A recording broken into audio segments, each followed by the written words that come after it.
नमस्कार, आज की बात में आपका स्वागत है। आज की बड़ी खबर यह है कि शिक्षा मंत्री धर्मेंद्र प्रधान ने मान लिया है कि एनटीए के एग्जाम सिस्टम में कुछ कमियां थी। सीबीएसई के पेपर चेकिंग सिस्टम ओएसएम में भी कुछ खामियां रह गई थी और सरकार पूरे सिस्टम को दुरुस्त करने में लगी है। जिन बच्चों ने री एवेल्युएशन के लिए अप्लाई किया है, उनकी कॉपियों की फिर से जांच होगी। किसी भी स्टूडेंट की शिकायत को अनअटेंडेड नहीं छोड़ा जाएगा। धर्मेंद्र प्रधान ने यह कहा कि जो गड़बड़ी हुई है, शिक्षा मंत्री होने के नाते उसकी जिम्मेदारी लेते हैं और यकीन दिलाते हैं कि सरकार ऐसे पुख्ता इंतजाम करेगी जिससे भविष्य में इस तरह की गड़बड़ न हो सके। लेकिन सुप्रीम कोर्ट ने आज सरकार से सख्त सवाल पूछे। कोर्ट ने कहा, जो कदम अब उठाए जा रहे हैं वो पहले क्यों नहीं उठाए गए? अगर गड़बड़ी हुई तो क्या सरकार ने लापरवाही करने वालों की जिम्मेदारी फिक्स की? अगर अब तक गड़बड़ी करने वालों की पहचान ही नहीं हुई तो फिर यह गारंटी कैसे दी जा सकती है कि फिर पेपर लीक नहीं होगा? सरकार की तरफ से कोर्ट को बताया गया कि प्रधानमंत्री नरेंद्र मोदी खुद इस मामले पर नजर रख रहे हैं। पेपर सुरक्षित तरीके से एग्जाम सेंटर तक पहुंचे, इसमें एयरफोर्स की मदद लेने पर भी विचार किया जा रहा है। आईआईटी के एक्सपर्ट से हेल्प ली जा रही है। पेपर सेट करने से लेकर एग्जाम होने और आंसर शीट्स की चेकिंग तक पूरे सिस्टम को टेक्नोलॉजी ड्रिवन बनाने की कोशिश की जा रही है। ह्यूमन इंटरफेरेंस जीरो होगा तो गड़बड़ी की गुंजाइश ही नहीं बचेगी। लेकिन सुप्रीम कोर्ट ने कहा कि अगर एक एग्जाम कराने के लिए प्राइम मिनिस्टर को इंटरवीन करना पड़े तो यह पूरे सिस्टम के लिए शर्मनाक है। सुप्रीम कोर्ट के इस रुख का सरकार ने क्या जवाब दिया? कोर्ट ने सरकार से इस मामले में नया एफिडेविट क्यों मांगा? 21 जून को होने वाले नीट के री एग्जाम को लेकर धर्मेंद्र प्रधान ने क्या बताया, यह सब मैं आपको बताऊंगा आज की बात में। लेकिन सबसे पहले यह बता दूं कि आज सुप्रीम कोर्ट में क्या हुआ। नीट पेपर लीक को लेकर आज सुप्रीम कोर्ट ने सरकार को कड़ी फटकार लगाई। पूछा कि आखिर बार बार पेपर लीक क्यों हो रहे हैं? पिछली बार जो पेपर लीक हुआ था उसके बाद सरकार ने और नेशनल टेस्टिंग एजेंसी ने लीक्स रोकने के लिए क्या क्या कदम उठाए, किसकी जिम्मेदारी तय की गई, दोषियों पर क्या कार्रवाई की गई, या फिर जांच के नाम पर सिर्फ लीपापोती की जा रही है? ये सारे सवाल पूछे। सुप्रीम कोर्ट ने कहा यह मसला लाखों स्टूडेंट्स के भविष्य से जुड़ा है, इसलिए इसे हल्के में नहीं लिया जा सकता। असल में नीट का पेपर लीक होने के बाद डॉक्टर्स की एसोसिएशन समेत कई संस्थाओं ने एनटीए को खत्म करके एग्जाम का नया सिस्टम बनाने की मांग की है। आज इसी मामले में जस्टिस पीएस नरसिम्हा और जस्टिस आलोक आराधे की बेंच ने सुनवाई की। सरकार की तरफ से सॉलिसिटर जनरल तुषार मेहता पेश हुए। एनटीए की तरफ से हाई पावर्ड कमेटी के चेयरमैन डॉक्टर के राधाकृष्णन खुद अदालत में मौजूद थे। कोर्ट ने एनटीए के कामकाज पर गंभीर सवाल उठाए। कहा कि जिस तरह बार बार पेपर लीक हो रहे हैं उससे तो यह साफ है एनटीए अपना काम ठीक से नहीं कर पा रही। नई गलतियों से कोई सबक लिया जा रहा है, न किसी को सजा दी जा रही है। लेकिन डॉक्टर राधाकृष्णन ने कोर्ट में एक एफिडेविट फाइल किया जिसमें यह दावा किया गया है कि एनटीए के सिस्टम को सुधारने के लिए हाई पावर्ड कमेटी ने जो सुझाव दिए थे उनमें से 70% से ज्यादा सिफारिशों को लागू कर दिया गया है।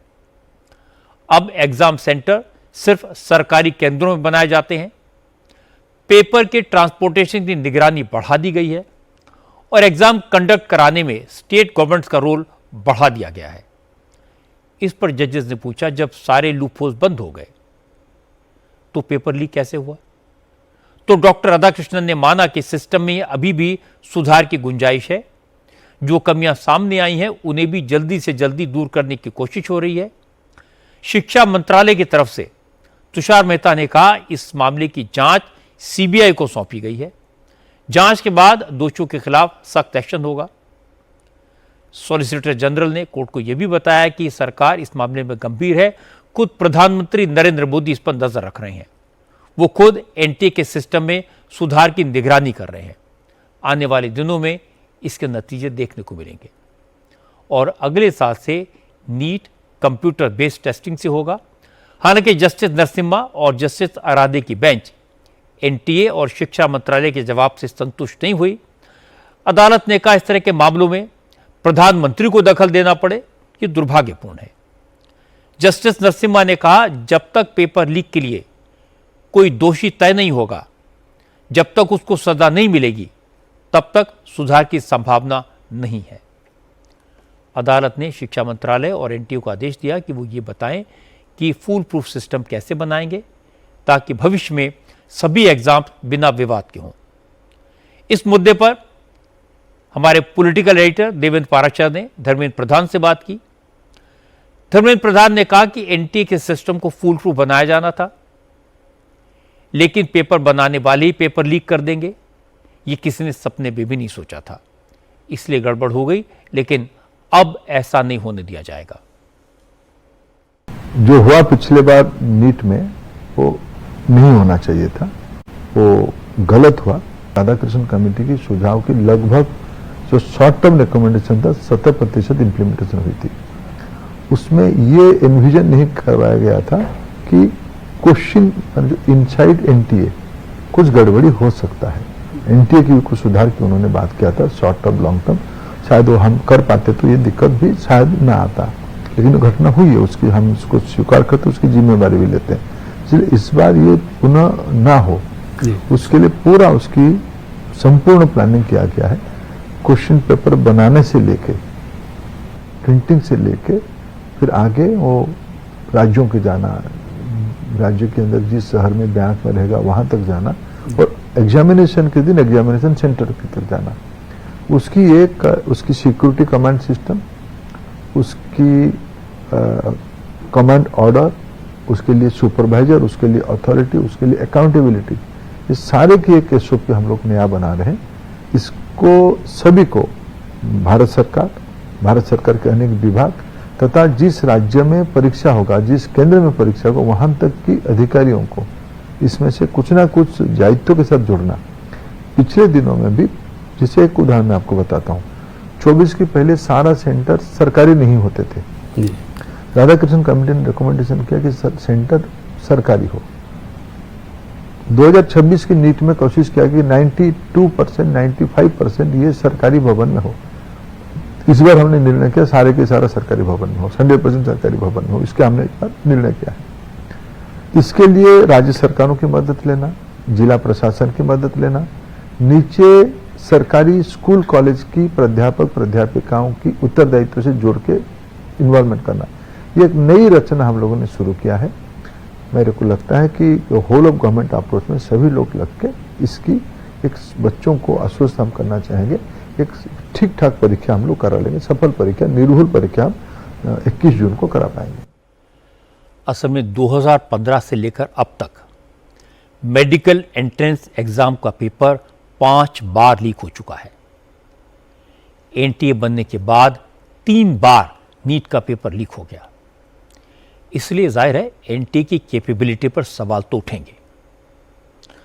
धर्मेंद्र प्रधान कह रहे हैं कि सरकार ने पेपर सेट करने से लेकर एग्जाम सेंटर तक पेपर पहुंचाने के पूरे सिस्टम को रिव्यू किया है। जहां जहां कमियां नजर आई उन्हें ठीक किया है। पहली बार नीट का पेपर एग्जाम सेंटर तक पहुंचाने में एयरफोर्स की मदद लेने का फैसला किया गया है। धर्मेंद्र प्रधान ने कहा कि सिक्योर एग्जाम के लिए भी प्रधानमंत्री ने सुझाव दिए हैं, उनको भी अमल में लाया जाएगा।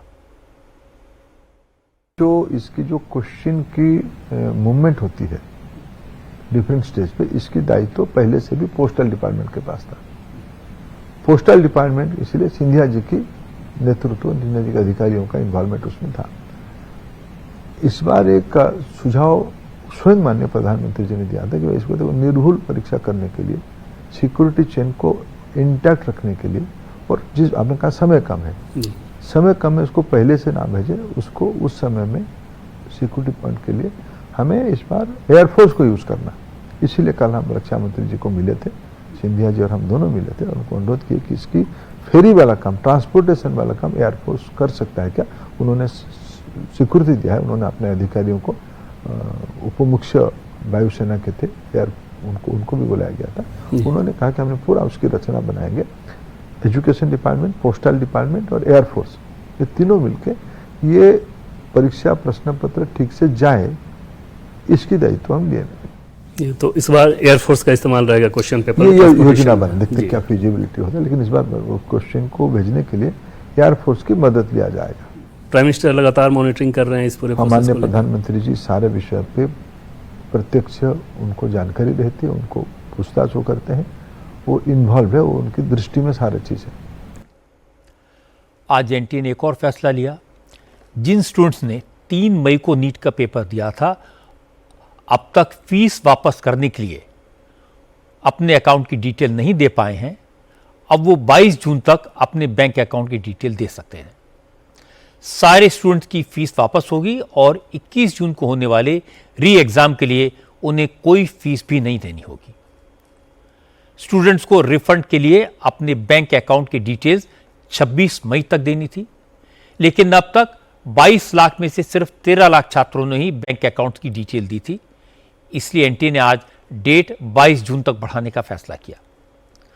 धर्मेंद्र प्रधान ने कहा कि सरकार छात्रों के साथ है, पेपर लीक पर भी रोक लगाएगी और उन लोगों के खिलाफ फास्ट ट्रैक कोर्ट में केस चलाएगी जिन्होंने बच्चों के भविष्य के साथ खिलवाड़ की। हम विश्वासघात को तो विजुअलाइज नहीं किया था, ब्रीच ऑफ ट्रस्ट को तो विजुअलाइज नहीं किया था, रक्षक भक्षक हो जाएगा ये तो कल्पना में नहीं था। ये गलती हुई है, इस एरर को सुधारना पड़ेगा। हमारे देश में चिकित्सक चाहिए, योग्य चिकित्सक, डॉक्टर्स चाहिए, उनकी गुणवत्ता भी होनी चाहिए।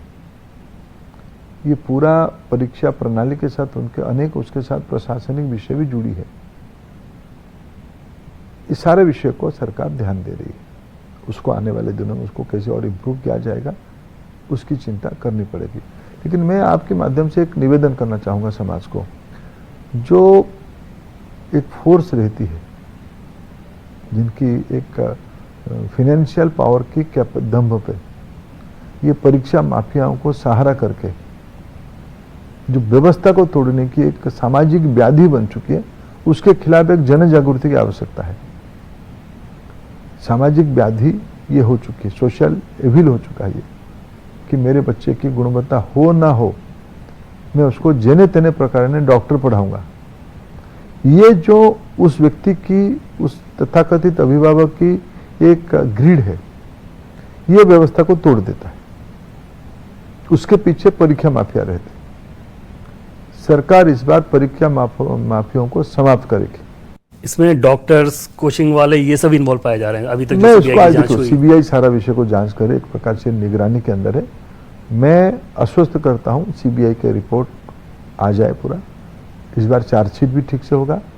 पिछली बार 24 में ये लोग सब बेल पे छूट गए, बड़ा आलोचना भी हुई, क्योंकि इनकी सब ट्रायल नॉर्मल अप्रोच में हो गया।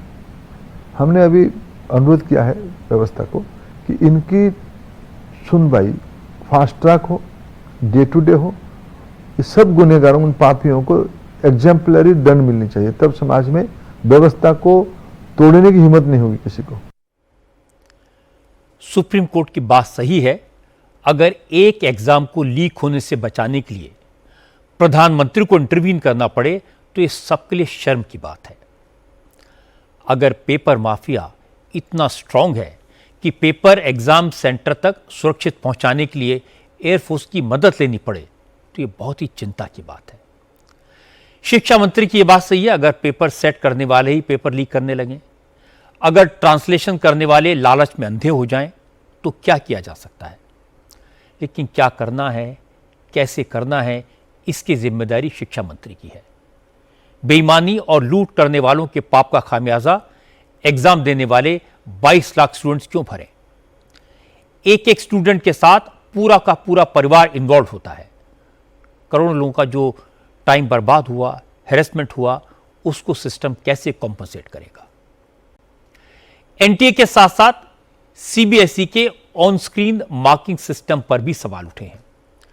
लाखों स्टूडेंट्स ने गलत मार्किंग, कॉपी बदलने और नंबर्स के गलत टोटल को लेकर शिकायतें की हैं।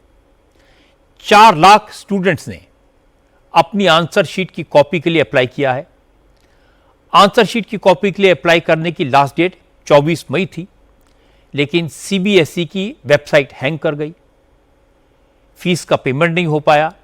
इसलिए आज सीबीएसई ने ऐलान किया कि जो स्टूडेंट्स आंसर शीट की कॉपी के लिए या फिर री इवैल्यूएशन के लिए अप्लाई करना चाहते हैं वो 1 जून से सीबीएसई की वेबसाइट पर आवेदन कर सकते हैं। इसके लिए जो डेडिकेटेड पोर्टल बनाया गया है वो 1 जून से काम करना शुरू कर देगा। आज शिक्षा मंत्री धर्मेंद्र प्रधान ने माना कि सीबीएसई ने री इवैल्यूएशन के लिए जो पोर्टल लॉन्च किया था उसमें टेक्निकल ग्लिच आ रहे थे, पेमेंट गेटवे हैक हो गया था, इसलिए स्टूडेंट्स को इतनी परेशानी हुई। लेकिन अब सीबीएसई ने सिस्टम में सुधार किया है। 4 सरकारी बैंकों के साथ भी पेमेंट क्लियर करने का एग्रीमेंट हो गया है। अब छात्रों को कोई परेशानी नहीं होगी। अगर स्टूडेंट्स के मन में कोई शंका है, कोई सवाल है, तो सीबीएसई हर सवाल का जवाब देगी। पिछले दिनों में भी लगभग 1.5-2 लाख बच्चे आते थे पूछने के लिए मेरे को रीइवैल्यूएशन करना है, रीअसेस करना है। इस बार इसकी संख्या आ गई 4 लाख। 4 लाख संख्या जब आई, जिस प्रकार की सॉफ्टवेयर पोर्टल सीबीएसई के पास होनी चाहिए था, थोड़ा उसमें थोड़ा कमजोर हुई। इसके कारण थोड़ा वो सिस्टम क्रैश हुआ, ग्लिच हुई।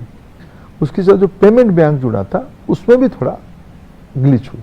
इसके कारण 3 दिन की 4 दिन के कमोशन हुई, ओह बहुत शुरू हो गई।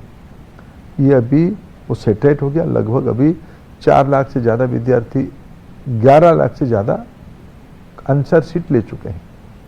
अभी हम 1-2 दिनों में, अभी वो टेक्नोलॉजी में अभी भी थोड़ा पता कर रहा था, इसकी दोबारा ये रोबस्टनेस बना रहे, ग्लिच ना हो, इसलिए हमने कुछ मूलभूत व्यवस्था लगाई है। हम आईआईटी की एक्सपर्ट्स को बुला के, सीबीएसई की जो एक्सपर्ट्स टेक्नोलॉजी काम कर रहे हैं टेक्नोलॉजी में, उनके साथ बिठा के पोर्टल और रोबस्ट हो, माई गॉव की अधिकारियों को लगा के उसमें भेटिंग हम करवा रहे हैं। देश की जो अच्छे एक्सपर्ट सॉफ्टवेयर बनाने सरकारी व्यवस्था है, हमने साटिन को इन्वॉल्व किया है। हमने जो सीबीआई की, आईबी की जो साइबर एक्सपर्ट्स है, क्योंकि इस बार थोड़ा हैकिंग हुई, हमारी जब पेमेंट गेटवे काम किया उसको थोड़ा हैक करके, विदेशों से हैक हुई, हैक करके उसको तोड़ने की काम किया गया। सब ना हो, हमने फुल प्रूफ मैकेनिज्म कर रहे हैं पोर्टल में। 4 पीएसयू बैंक को, पिछली बार 1 पीएसयू बैंक, एक बैंक था, इस बार हम 4 पीएसयू बैंक को काम किए। SBI, Indian bank, Canada bank, bank of Baroda, कि इनकी भी कल सफल प्रयोग हो गया। बच्चों के साथ एक ट्रायल रन हो गया है। पेमेंट गेटवे पक्का काम करेगा।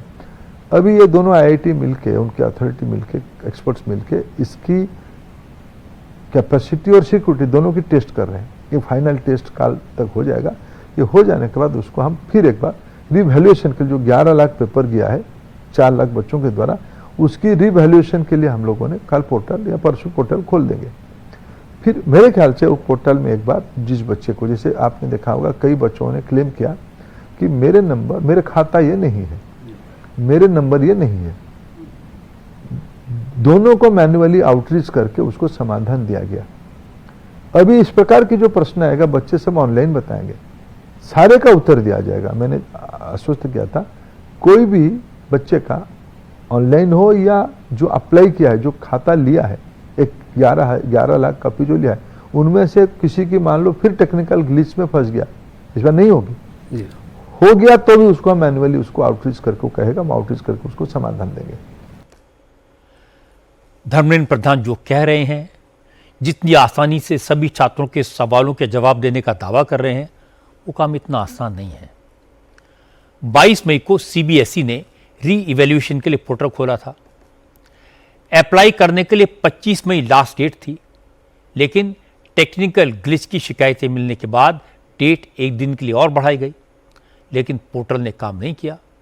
फिर दावा किया गया था कि आज से पोर्टल शुरू होगा, लेकिन आज हमारे रिपोर्टर्स ने बहुत सारे छात्रों से बात की। स्टूडेंट्स ने बताया कि आज भी पोर्टल नहीं चल रहा था। स्टूडेंट्स ने बताया कि वो 3 दिन से कोशिश कर रहे हैं, लेकिन आंसर शीट की रीचेकिंग के लिए अप्लाई ही नहीं कर पा रहे। कौन से पेपर के लिए आप रीइवैल्यूएशन चाहते हैं? क्या आप तकलीफ क्या थी उस पेपर में? सर, मैं केमिस्ट्री के पेपर के लिए रीवैल्यूएशन चाहता था, क्योंकि मेरे एक्सपेक्टेशन से बहुत कम नंबर आए हैं और बाकी सब सब्जेक्ट्स का देखें तो मुझे ओवरऑल 80% आ रहे हैं, पर केमिस्ट्री की वजह से मेरे परसेंटेज बहुत डाउन जा रहे हैं। ओके, तो आप केमिस्ट्री में चाहते थे। तो आज रीइवैल्यूएशन की विंडो खुली है, तो आप कर पा रहे हैं अप्लाई? क्या प्रॉब्लम आ रही है या सच में आपको एक्सेस मिल रहा है? नहीं सर, मैं नहीं कर पा रहा। जैसे कि इधर ये सीबीएसई की वेबसाइट है, इधर रीवैल्यूएशन का ऑप्शन दिखाई नहीं रहा है।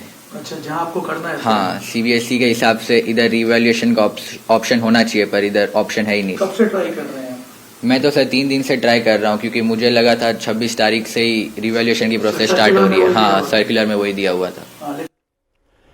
जिन छात्रों ने अप्लाई कर दिया, पोर्टल पर अपनी डिटेल अपलोड कर दी, वो पेमेंट गेटवे पर जाकर अटक गए। इसी तरह की प्रॉब्लम की शिकायतें दिल्ली, मुंबई, कोलकाता, लखनऊ से लेकर अहमदाबाद तक कई शहरों से आई। लग तो मुझे पीसीबी तीनों में ही रहा था, बिकॉज आई हैड एक्सपेक्टेड कि एटलीस्ट 90 प्लस जाएगा, but it did not happen. 90 से कम रहा है। तो मेजरली जो मुझे डेफिसिट लगा मार्क्स का वो था फिजिक्स में। तो क्या आपने रीवैल्यूएशन के लिए अप्लाई किया था? मैम, रीवैल्यूएशन की जो विंडो थी जब वो खुली थी तो मैंने ट्राई किया था। दिन में आई थिंक 3-4 बार मैं ट्राई कर रहा था, बट फिर जब वो नहीं खुली तो मैंने कहा लेट इट बी, बिकॉज वैसे भी मैं नीट का स्टूडेंट हूँ। बट जस्ट इमेजिन, जो जेई, अगर मैं जेई का होता then it would have been disasters की ऐसे वेबसाइट नहीं खुली, वो भी ऐसे मोमेंट पर। वैसे तो जितना एक्सपेक्टेड था उससे तो कम ही है सभी में स्कोर, बट बायो और फिजिक्स में काफ़ी स्कोर बहुत नीचे गया है। इस वजह से शायद उनमें हम रीवैल्यूएशन कराते, बट हमने काफ़ी चेक भी करा, लॉगिन भी करा। उसके बाद क्या है ना, पेमेंट सक्सेसफुल नहीं दिखाना था, तो जब पेमेंट ही नहीं हो पा रही तो आगे का प्रोसेस भी नहीं हो पा रहा। इस वजह से हम कर नहीं पा रहे, क्योंकि वेबसाइट ही नहीं चल रही। मेरे को तो मतलब 90 अबव थी एक्सपेक्टेशन, बट उससे बहुत ही कम नंबर आए हैं। अच्छा, तो आप रीवैल्यूएशन के लिए क्या आपने अप्लाई किया? मैम, मैंने किया था, मतलब काफ़ी बार किया था, बट वेबसाइट में कुछ एरर आए थे जिस वजह से ओपन नहीं हो पा रही थी। तो अभी आप रीवैल्यूएशन के लिए अप्लाई करके दोबारा अपने नंबर चेक करना चाहेंगे? यस मैम, अभी तो ट्राई करते हैं, अगर होगा तो फिर देखेंगे। इस साल सीबीएसई 12th का एग्जाम देने वाले 4 लाख से ज़्यादा स्टूडेंट्स ने कम मार्क्स आने की शिकायतें की। 11 लाख से ज़्यादा स्कैन्ड आंसर शीट सीबीएसई से मांगी गई थी। अब तक सीबीएसई 8 लाख से ज़्यादा कॉपीज भेज भी चुका है, लेकिन मुश्किल है कि जिन बच्चों को कॉपी मिल चुकी है वो भी परेशान है। दिल्ली के एक स्टूडेंट ने बताया कि उसे कई सब्जेक्ट में कम नंबर मिले। जो सही जवाब थे उनके भी मार्क्स नहीं दिए गए थे। जिन सवालों में नंबर दिए गए उनके टोटल में नहीं जोड़ा गया। मेरे में कैलकुलेशन एरर्स है, जो मेरे आंसर सही हैं उनको भी गलत मार्क्स दिए हैं। ये मेरा इकोनॉमिक्स का पेपर है एंड इसमें 1.5, 1.5, 1.5 जो कि 4.5 बनते हैं, बट इसमें मेरे को 3 दिए हुए हैं। मेरा ये अकाउंटेंसी का पेपर है एंड इसमें भी मेरे एक ये जर्नल एंट्री का क्वेश्चन है, इसमें भी मेरी एंट्री सही है, बट इसमें मेरे को मार्क्स नहीं दिए हुए एंड इसको सीन करके छोड़ा हुआ है। अच्छा, ये सीन का निशान है। और मेरा एक एमसीक्यूज में मेरा आंसर सही है, बट उसमें मेरे को 2 क्वेश्चंस ऐसे हैं जिसमें एमसीक्यू में मेरे आंसर सही है, बट मेरे को मार्क्स नहीं दिए हुए। 4 लाख बच्चों ने 11 लाख कॉपीज के लिए अप्लाई करा है एंड फिर जब इतनी सारी कॉपीज के लिए अप्लाई होगा तो साइट क्रैश करेगी। हेल्पलाइन नंबर ढंग से चल नहीं रही, उसमें दिक्कत आ रही है। बार बार FAQs के लिए बोल रहे हैं वो, और बार बार वो क्वेश्चन जो फ्रीक्वेंटली आते हैं बस उन्हीं के लिए वो खुद ही आंसर कर रहे हैं। रिकॉर्डेड मैसेजेस हैं। और जब हमने कॉपीज भी मंगवाने लगे थे तो भी हमें अमाउंट दिखा रहे थे 2 लाख समथिंग, 2,08,000 समथिंग। ये भी एक ग्लिच हुआ। उसके बाद मैंने जब दोबारा ट्राई करा तब नॉर्मल अमाउंट आया, नहीं तो फिर और ऐसे बहुत सारी चीजें हुई हैं। स्टूडेंट्स इस बात को समझते हैं कि जब 4 लाख लोग अप्लाई करते हैं तो वेबसाइट क्रैश कर सकती है, प्रॉब्लम होती है, लेकिन इसमें उनका क्या कसूर। इस साल सीबीएसई ने ऑन स्क्रीन मार्किंग सिस्टम से कॉपियां चेक की। इस काम में जिन टीचर्स को लगाया गया था उनका कहना है कि सिस्टम तो अच्छा है, लेकिन इस सिस्टम पर कैसे काम करना है इसके लिए टीचर्स को प्रॉपर ट्रेनिंग नहीं दी गई।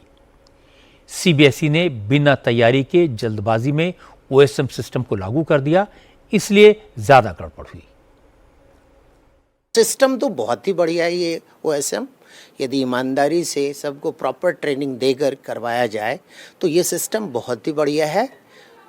सारा सिस्टम कंप्यूटराइज्ड यदि है आपका तो जल्दी रिजल्ट भी आ सकता है इसमें, बट इसको प्रॉपर लागू नहीं किया गया है। सबसे बड़ी ड्रॉबैक ये रही कि जो ट्रेनिंग दिया गया हम लोगों को 1 वीक 10 दिन ज़्यादा से ज़्यादा, एक पासवर्ड आता था, कुछ कॉपियाँ चेक करके भेज देनी होती थी। लेकिन सही मैं बताऊं तो 50% से अधिक टीचर इस चीज़ को ठीक तरीके से समझ नहीं पाए हैं। ट्रेनिंग कम से कम 6 महीने की होनी चाहिए थी, तब जाके ये सिस्टम समझ में आता है लोगों को। इसमें समस्या आई है कि ब्लर वाले सिस्टम की यदि स्कैन करके भेजा गया हमारे पास तो बहुत सारे पेजेस ब्लर आ गए। जैसे फिगर है, डायग्राम हम लोगों ने क्लास में बता रखा है बच्चों को कि पेंसिल से बनाओ। अब पेंसिल वाले डायग्राम बहुत क्लियर नहीं आ पाई या उसका लेबलिंग प्रॉपर नहीं आ पाया, तो फिर ऐसे में थोड़ी तो दिक्कत हुई है। अगर सिस्टम इतना अच्छा है तो इसमें इतनी कमियां क्यों हैं? यह सवाल धर्मेंद्र प्रधान से भी पूछा गया तो शिक्षा मंत्री ने कहा कि ऑन स्क्रीन मार्किंग सिस्टम दुनिया का लेटेस्ट मार्किंग सिस्टम है, लेकिन हमारे यहां इस सिस्टम का इस्तेमाल पहली बार हुआ था, इसलिए कुछ कमियां रह गई। धर्मेंद्र प्रधान ने यकीन दिलाया कि इन सारी कमियों को दूर किया जाएगा। अगर मार्किंग में गड़बड़ी हुई है तो उसे रीचेकिंग में ठीक किया जाएगा, लेकिन अब अगले साल भी मार्किंग सिस्टम यही रहेगा और कॉपियां भी ओएसएम से ही जांची जाएंगी। उसको, उस कंपनी को सीबीएसई ने एक प्रक्रिया में चयन किया है, उस एक प्रक्रिया में चयन किया है। उसमें भी कुछ प्रश्न आया है इसको भी मैंने जो आईआईटी की एक कमेटी बनाई, एक्सपर्ट कमेटी मैंने उनको भी मैंने अपेक्षा रखा है, आप उसको अभी तो तंदुरुस्त करो पोर्टल को, लेकिन उसमें से क्यों पोर्टल ग्लिच हुआ उसका भी तो किसी का अकाउंटेबिलिटी होगा, उसको भी ढूंढो। और ये जो कंपनी के बारे में जो 3 प्रश्न आ रहा है उसको भी देखो, और भी हम कोई लोगों को लगाए कमेंट की, सारे जो टेक्नोलॉजी के एक्सपर्ट्स लोग हैं, ये कंपनी की वैल्यूएशन कैसा रहा इसको थोड़ा देख रहे हैं। फिलहाल अभी तो हमारी प्रायोरिटी उन बच्चों को जो बच्चों ने रीवैल्यूएशन का अप्लाई किया, हमारा अनुमान है उस 4 लाख में से 2-1 लाख बच्चे आएंगे रीवैल्यूएशन एप्लीकेशन के लिए। उनको कैसे हम समाधान दें, ये मेरे प्रायोरिटी नंबर 1 है। सीबीएसई 10th और 12th के स्टूडेंट की कॉपियां ऑन स्क्रीन मार्किंग करे या मैन्युअली टीचर से उनकी जांच करवाए, लेकिन मार्किंग सही होनी चाहिए। ऐसा कैसे हो सकता है कि बच्चे साल भर पढ़ाई करें, ईमानदारी से इम्तहान दें, जब रिजल्ट आए तो सिर पकड़ कर बैठ जाएं, आंसर शीट की कॉपी और री इवैल्यूएशन के अप्लाई करते रहें। सीबीएसई कोई पहली बार तो एग्जाम करवा नहीं रहा, अगर उसे ऑन स्क्रीन मार्किंग का सिस्टम लागू करना था तो तैयारी भी करनी चाहिए थी। अगर यह सिस्टम अमेरिका में, यूरोप में कामयाब है तो हमारे यहां भी सफल होगा, यह कैसे मान लिया गया? हमारे यहां सिर्फ नोएडा में जितने स्टूडेंट्स 12th के एग्जाम में अपीयर होते हैं उतने जर्मनी, ब्रिटेन, फ्रांस जैसे पूरे मुल्क में नहीं होते। इसीलिए ओएसएम को लागू करने से पहले उसकी क्षमता का भी टेस्ट करना चाहिए था। हर मामले में यह तर्क सही नहीं हो सकता कि सिस्टम दुनिया भर में सफल है तो हमारे यहां भी सफल हो जाएगा। सीबीएसई चाहे तो यूपी बोर्ड से कुछ मदद ले सकता है। सीबीएसई में 12th के कुल 18 लाख स्टूडेंट्स ने एग्जाम दिया, जबकि यूपी बोर्ड में 24,86,000 विद्यार्थियों ने 12वीं का एग्जाम दिया। मैन्युअली कॉपियां चेक हुई, सीबीएसई से पहले रिजल्ट भी आ गया और कहीं कोई शिकायत नहीं हुई। योगी आदित्यनाथ ने यूपी में पेपर लीक माफिया को खत्म कर दिया, लैंड माफिया गायब हो गया, अपराधियों का सफाया होने लगा। आज भी सहारनपुर में 1 लाख के नामी बदमाश का एनकाउंटर हुआ। एहसान नाम के इस क्रिमिनल पर लूट के 13 केसेस हैं। आर्म्स एक्ट, जबरन वसूली और मर्डर जैसे कुल 31 मुकदमे दर्ज हैं। योगी ने आज कहा कि जब क्रिमिनल, माफिया अपराध करते रहेंगे तो उन्हें दुनिया छोड़नी पड़ेगी। या तो अपराध छोड़ो या फिर दुनिया छोड़ो। योगी आज मऊ में थे। मऊ में एक जमाने में माफिया डॉन मुख्तार अंसारी का गढ़ था। योगी ने कहा कि एक वो जमाना था जब मऊ में माफिया का राज चलता था। समाजवादी पार्टी की सरकार माफिया के सामने घुटने टेकती थी। अपराधी गरीबों की जमीनों पर कब्जे करते थे। और अब ऐसा दौर आया है जब दूसरों को धमकाने वाले ऊपर पहुंच चुके हैं और जिन जमीनों पर माफिया का कब्जा था उन जमीनों पर गरीबों के लिए घर बन रहे हैं। 2005 में 21 वर्ष पहले इसी मऊ में कैसे भरत मिलाप कार्यक्रम के अवसर पर दंगा करके मऊ को जलाने का कुत्सित प्रयास हुआ था। कैसे सत्ता के संरक्षण में माफिया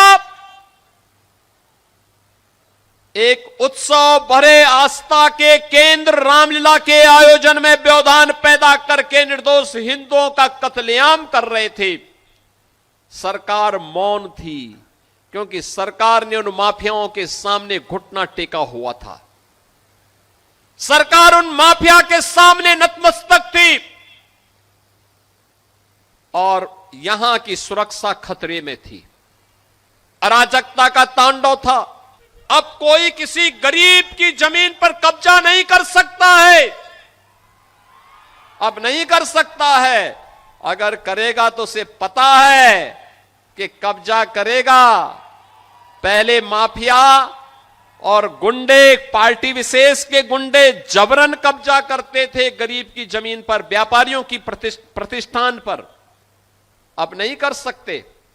अब करेंगे तो उसे मालूम है कि बुलडोजर आएगा, संपत्ति को फिर से जब्त करवाएगा, अवैध कब्जे को तो हटाएगा ही हटाएगा, बाप दादों की अर्जित संपत्ति को भी एक कब्जे में लेकर के गरीब का मकान बना करके गरीब को वितरित कर देगा।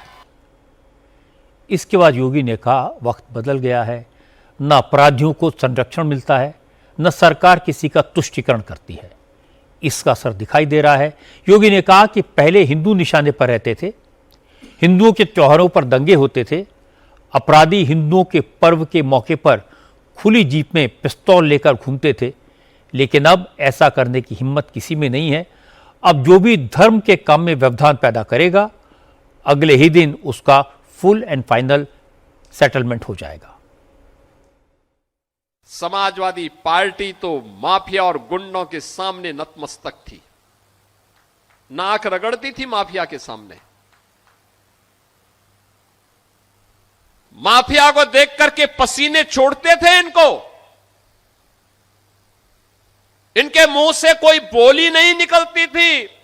अब मैं कह सकता हूं, किसी माफिया में दुस्साहस नहीं, किसी गुंडे में दुस्साहस नहीं कि किसी पर्व और त्योहार में व्यवधान पैदा कर दे और उपद्रव पैदा कर दे। अगर कोई किसी रामलीला में, किसी यज्ञ और कथा में, किसी धार्मिक आयोजन में, रामनवमी हो, शिवरात्रि हो, जन्माष्टमी हो, रक्षाबंधन हो, इन आयोजनों में अगर किसी ने व्यवधान डाला तो पर्व तो मना ही लेगा, लेकिन उसके बाद यह तय है कि रावण और कंस जैसी दुर्गति उसकी तय है जो व्यवधान डालने वाला है। यह तय है कि अगर बेटी और व्यापारी की सुरक्षा में सेंध लगाई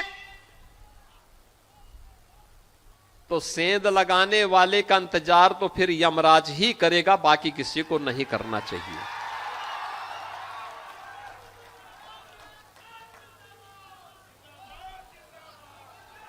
आज माफिया पिस्तौल लहराते हुए, कोई धमका करके, खुली जीप में चल करके किसी हिंदू को धमका नहीं सकता है, अब नहीं धमका सकता है। असल में योगी ने जो करके दिखाया, जिस तरह से माफिया का सफाया किया, वो अब दूसरे राज्यों के लिए रोल मॉडल बन गया है। बिहार और बंगाल में पिछले कुछ दिनों में हमने देखा अपराधियों की परेड होती है, पुलिस माफिया के खिलाफ एक्शन लेती है, माफिया की गैर कानूनी संपत्तियों पर बुलडोजर चलता है, अपीजमेंट की पॉलिसी पर रोक लगी है। अगर इन सब प्रयासों से जनता सुरक्षित महसूस करती है, राज्य में इन्वेस्टमेंट आता है, तो ये अच्छा है। योगी का असर बिहार में कैसे दिखाई दिया, इसका एक एग्जाम्पल आज ही मिला। यहां मुख्यमंत्री सम्राट चौधरी योगी के रास्ते पर चलने लगे हैं, इसका उदाहरण मिला। अपराधियों और भ्रष्टाचार करने वालों के खिलाफ एक्शन हुआ। आज पटना में स्पेशल विजिलेंस यूनिट ने अफसरों के साथ मिलकर सरकारी टेंडर में हेरफेर का घोटाला किया, उसका उजागर किया।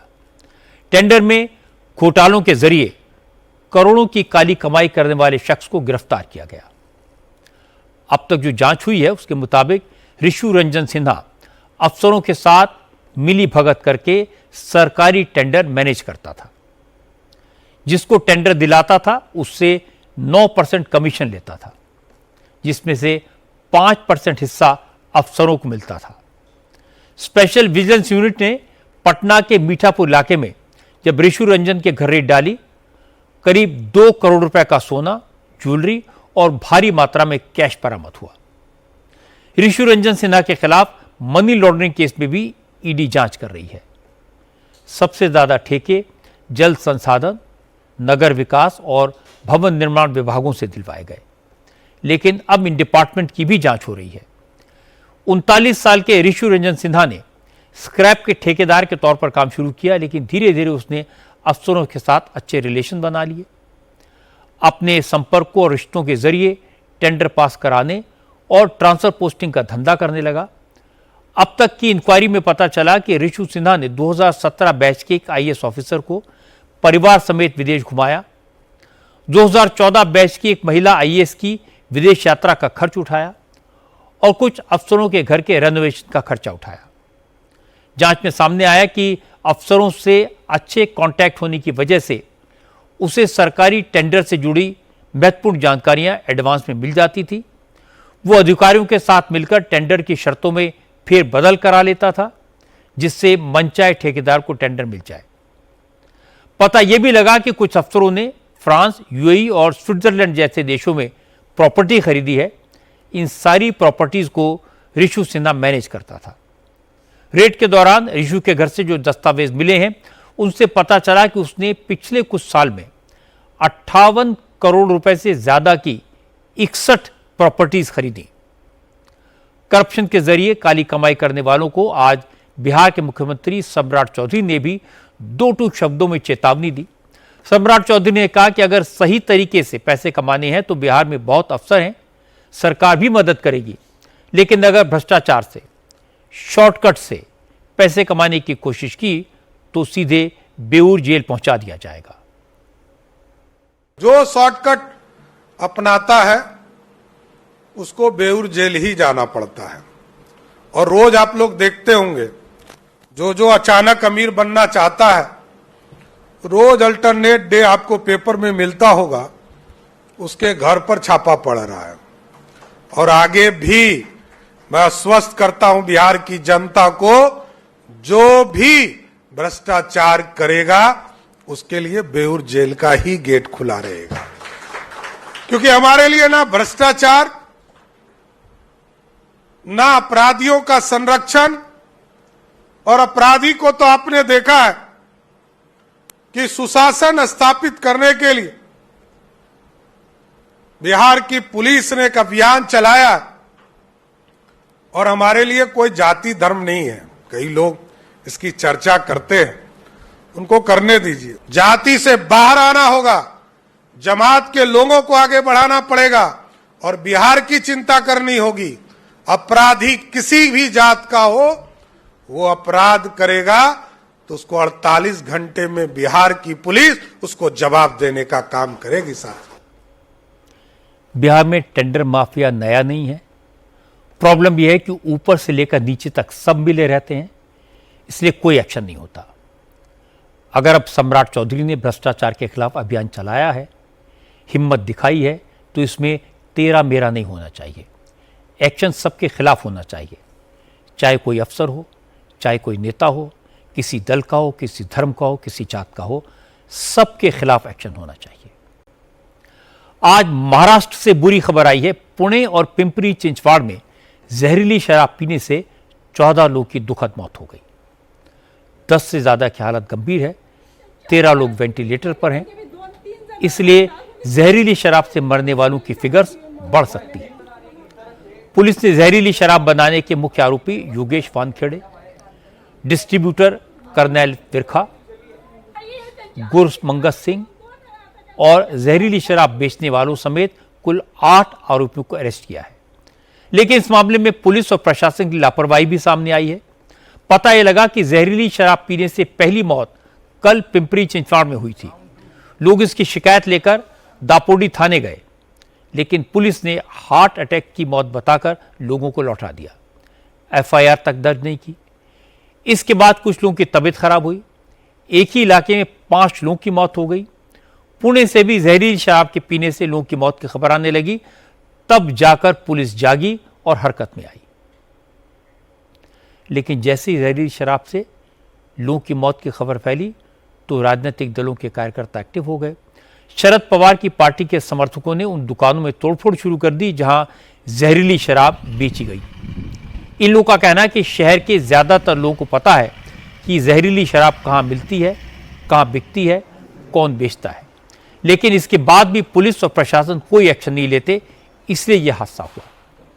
इसके बाद शरद पवार के भतीजे रोहित पवार उस सरकारी हॉस्पिटल में पहुंच गए जहां जहरीली शराब पीने से बीमार लोग एडमिट थे, लेकिन हॉस्पिटल प्रशासन ने रोहित पवार को मरीजों के बारे में जानकारी देने से इनकार कर दिया।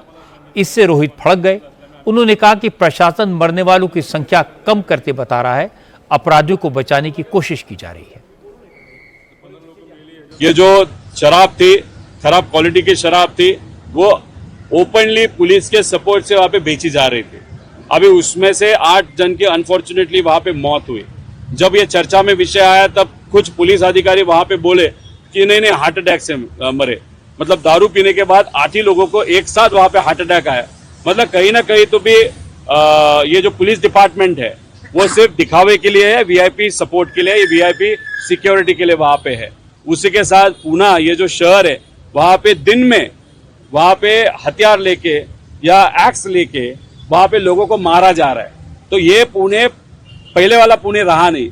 ये पुणे कहाँ ना कहाँ तो भी बिहार जैसा हो गया है, महाराष्ट्र बिहार जैसा हो गया, ऐसे हम सबको कहना पड़ेगा। अल्कोहल जो कंज्यूम किया एक ही दुकान से किया गया, वो भी इल्लीगल है। और दोनों पिंपरी चिंचवड और पुणे में जो दारू सप्लाई की वो एक ही सप्लायर है। तो हमारा कहना है एक्साइज डिपार्टमेंट भी जिम्मेदार है और यहाँ के सीपी भी वहां पे जिम्मेदार है। कांग्रेस नेता विजय वटेटीदार ने आरोप लगाया कि जहरीली शराब की बिक्री प्रशासन की मिली भगत के बगैर हो ही नहीं सकती, इसलिए इस मामले की हाई लेवल इंक्वायरी होनी चाहिए। क्या कर रही है पुलिस यंत्रणा यहाँ की, क्या कर रहा है एक्साइज डिपार्टमेंट, क्या पुणे को पूरी तरह क्रिमिनल का, पुणे को पूरी तरह अवैध धंधों का, ड्रग्स का, महिलाओं के अपहरण का, छोटी छोटी बच्चियों पे अत्याचार का अड्डा बन गया है। पुणे अभी सुरक्षित नहीं रहा है। ये राज्य सरकार के वजह से हुआ है। इसके लिए जिम्मेदार राज्य सरकार भी है, इसलिए जिम्मेदार गृह विभाग है। तो हमारी मांग है कि इसकी उच्च स्तरीय जांच हो। आज 14 लोगों की जान गई, 14 लोगों की डेथ हुई और आगे भी 10 लोग बहुत ही इसमें सीरियस है। ये गरीब फैमिली के लोग, पूरी की पूरी फैमिली उजाड़ चुकी है।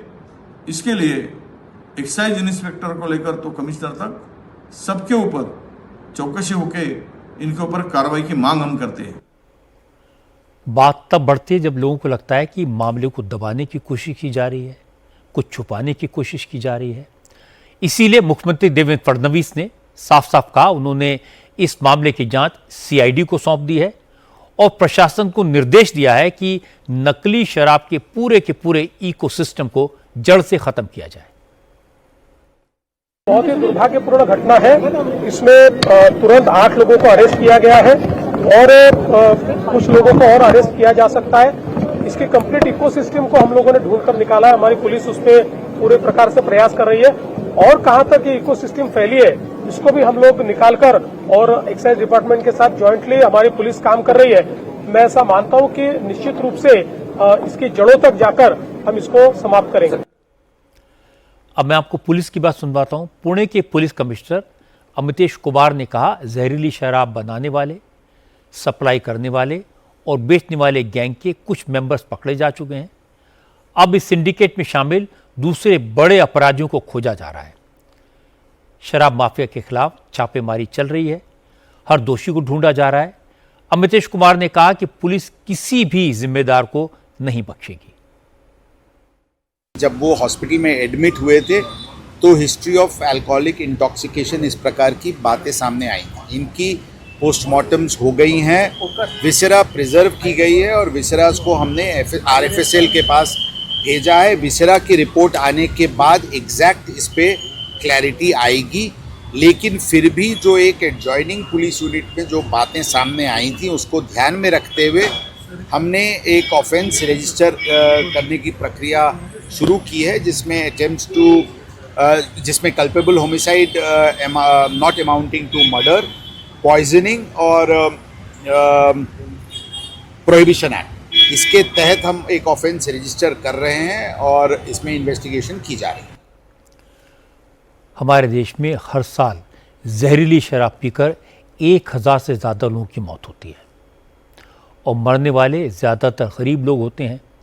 शराब माफिया यूरिया, मेथनॉल जैसी जहरीली चीज़ें मिलाकर नशे का सामान बनाते हैं और सरेआम बेचते हैं। ये काम पुलिस की मिली भगत के बगैर हो ही नहीं सकता। इसलिए ज़रूरी है कि शराब माफिया के खिलाफ एक्शन के साथ साथ उन अफसरों की भी पहचान हो जो शराब माफिया को प्रोटेक्ट करते हैं। सुप्रीम कोर्ट ने आज एक बड़ा फैसला सुनाया। कहा कि हाई कोर्ट के जज किसी भी मामले में जजमेंट को 3 महीने से ज़्यादा रिजर्व नहीं रख सकते और जमानत के केसेस में फैसला 24 घंटे से ज़्यादा रिजर्व न रखा जाए। चीफ जस्टिस सूर्यकांत और जस्टिस जयमाल्या बागची की बेंच ने आज स्पेशल पावर्स का इस्तेमाल किया। सभी हाई कोर्ट्स को स्पेशल डायरेक्टिव्स दिए। सुप्रीम कोर्ट ने कहा कि हाई कोर्ट केस की सुनवाई के बाद फैसला रिजर्व करके मामले को नहीं लटका सकते। असल में झारखंड के केस में हाई कोर्ट ने 4 दोषियों की अपील का फैसला 4 साल से सुरक्षित रखा है। इसके खिलाफ सुप्रीम कोर्ट में अपील की गई थी। इस पिटीशन पर सुनवाई के दौरान सुप्रीम कोर्ट ने कहा इस तरह की देरी स्वतंत्रता के अधिकार का उल्लंघन है, इसलिए हाई कोर्ट 3 महीने से ज्यादा फैसला रिजर्व नहीं रख सकते। कोर्ट ने कहा अगर मामला जमानत का है तो 24 घंटे के भीतर वर्डिक्ट जरूर आ जाना चाहिए। सुप्रीम कोर्ट ने यह भी कहा कि हाई कोर्ट के रजिस्ट्रार जमानत या सजा स्थगन का आदेश सूचित करें, जेल प्रशासन को भेजें, तुरंत करें, जिससे आरोपी की रिहाई तुरंत हो। कोर्ट ने निर्देश दिया कि अगर महीने के आखिर में पेंडिंग केसेस की लिस्ट चीफ जस्टिस को भेजी जाए। चीफ जस्टिस सूर्यकांत ने कहा कि वो 15 साल तक हाई कोर्ट में जज रहे लेकिन कभी फैसला रिजर्व नहीं रखा। उन्होंने कहा न्याय की कीमत पर ऐसी देरी को जारी नहीं रहने दिया जा सकता। सुप्रीम कोर्ट का आज का फैसला अच्छा है। बहुत सारे केसेस में ऑर्डर पेंडिंग रहता है, लोग इंतजार करते रहते हैं। बहुत बार ऐसा होता है कि जमानत के फैसले पेंडिंग पड़े रहते हैं, मुलजिम जेल में पड़ा रहता है क्योंकि जब तक फैसला ना आए वो हाई कोर्ट में बेल के लिए अप्रोच भी नहीं कर सकता। तो आज के फैसले से जमानत का इंतजार कर रहे लोगों को राहत मिलेगी और जिनके केसेस पेंडिंग पड़े हैं, जिनके फैसले रिजर्व हैं, उनको भी राहत मिलेगी। इस वक्त की एक बड़ी खबर आपको बता दूं, प्रेसिडेंट डोनाल्ड ट्रंप ने ऐलान किया है कि अमेरिका स्ट्रेट ऑफ हॉर्मुज का ब्लॉकेड खत्म कर रहा है। नाकेबंदी खत्म होने के बाद अब हॉर्मुज के दोनों तरफ फंसे शिप्स निकल सकेंगे।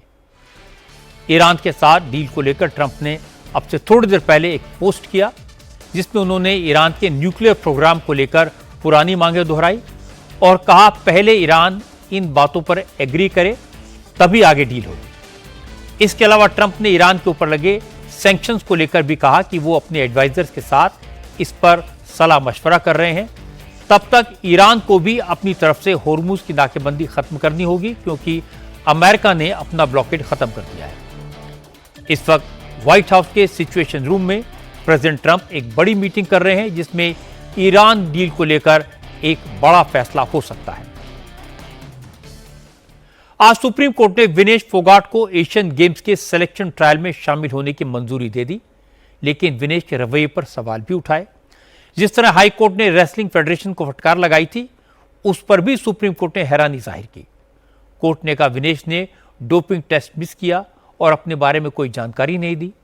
डोप टेस्ट को लेकर इंटरनेशनल टेस्टिंग एजेंसी का एक तय शेड्यूल होता है, लेकिन विनेश ने उसे फॉलो नहीं किया। इसे जस्टिफाई नहीं किया जा सकता। सुप्रीम कोर्ट ने कहा अगर विनेश फोगाट एशियन गेम्स में पार्टिसिपेट करना चाहती हैं तो उन्हें सारे नियम फॉलो करने चाहिए। विनेश ने देश का नाम रोशन किया है, मेडल जीते हैं, लेकिन खेलों में अनुशासन सबसे जरूरी है, इसका उन्हें ध्यान रखना होगा। और फिर आपको बता दूं कि इस बार आपकी अदालत में आपकी मुलाकात एक ऐसे फिल्म स्टार से करवाऊंगा जो नायक से खलनायक बना, जो विलन बनकर अपना करियर और बुलंदियों पर ले गया। बॉबी देओल ने पहले OTT पर आश्रम से और फिर फिल्म एनिमल में अपने नेगेटिव किरदार से बहुत नाम कमाया। लेजेंड धर्मेंद्र के बेटे, सुपरस्टार सनी देओल के भाई फिल्म स्टार बॉबी देओल ने खलनायक बनकर अपने फैंस को चौंका दिया। बॉबी देओल ने यह रूप क्यों बदला, क्या मजबूरी थी, इसका पूरा जवाब आपको मिलेगा आपकी अदालत में। अभी मैं आपको एक छोटा सा क्लिप दिखा रहा हूं जिसमें आपको यह पता चलेगा कि जब फिल्म स्टार बॉबी देओल परेशान थे, हिम्मत हार चुके थे, तो सलमान खान ने बॉबी को कैसे हिम्मत दी। मामू इतना प्यारा इंसान है ना सलमान, मतलब वो सिर्फ देना चाहता है, उसका इतना बड़ा दिल है, वो हमेशा सबको खुश रखना चाहता है। And I think that's why पापा बोलते थे ये मेरे जैसा है, यू नो, उनकी सिमिलर क्वालिटीज़ हैं। तो सो आई ऑलवेज से कि जब मुझे फ़ोन आया रेस 3 के लिए, उस वक्त उसके पहले मैं एक बारी हम CCL एक क्रिकेट सेलिब्रिटी क्रिकेट लीग है, तो मैंने दाढ़ी उगाई थी, मैं कुछ ट्राई कर रहा था एक प्रोजेक्ट करने के लिए, तो बात बन नहीं रही थी। तो सलमान मिला मुझे, बोलते ये दाढ़ी क्या उगा के रखी तूने, शेव कर, इतना खूबसूरत है तू। ऐसे नहीं मामू, मैं एक फिल्म बनाने की कोशिश कर रहा हूँ तो उसके लिए उगाई है। इसे देख बॉबी, जब मेरा करियर चल नहीं रहा था ठीक से, तो मैं संजय दत्त की पीठ पे चढ़ गया, फिर तेरे भाई की पीठ पे चढ़ गया। तो मैंने कहा मुझे तेरी पीठ पे चढ़ने दे, और उसको वो बात याद रही। और कुछ सालों बाद उसने मुझे फ़ोन किया, बॉबी शर्ट उतारेगा? मैंने कहा मैं कुछ भी करूँगा। और वैसे मुझे रेस 3 मिली, और रेस 3 से मुझे बहुत बेनिफिट हुआ, क्योंकि Salman is the superstar of the masses. सब उसको इतना प्यार करते, सब उसकी फिल्में देखते हैं, और मुझे मौका मिल रहा है उसकी फिल्म में आने का। तो लोग जो बॉबी देओल को नहीं जानते थे वो उसको पहचानने लगेंगे, and that really help me. ये तो एक किस्सा है। इस बार आपकी अदालत के शो में आपको फिल्म स्टार बॉबी देओल के बचपन की झलक मिलेगी, शरारतों और पिटाई के किस्से सुनने को मिलेंगे, और बॉबी देओल फिल्म के सेट पर अपनी हीरोइंस को कैसे परेशान करते थे, इसके कई राज भी खुलेंगे। आपकी अदालत में ऐसे मोमेंट भी आए जब बॉबी देओल की आंखों से आंसू बह निकले। ये पूरा शो आप देख सकेंगे शनिवार को रात 10 बजे। वैसे तो आप इतने सोबर दिखते हैं, हाँ जी, लगता नहीं किसी को परेशान करेंगे। ट्विंकल खन्ना आपके साथ थी, हर छोटी छोटी बात पर उनसे लड़ते थे। मुझे पेट की प्रॉब्लम रहती बचपन से, मैं पेट के गुण गाता रहता था कि आज ये हुआ, आज वो हुआ, आज नहीं हुआ, आज शायद होगा, तो वो चिढ़ जाती थी। रानी मुखर्जी को आप 1.5 फुटिया कहते थे।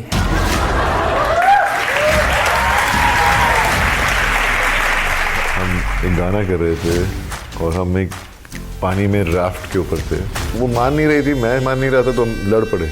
मनीषा कोइराला, आपने कहा था इनके मुंह से बदबू आई है।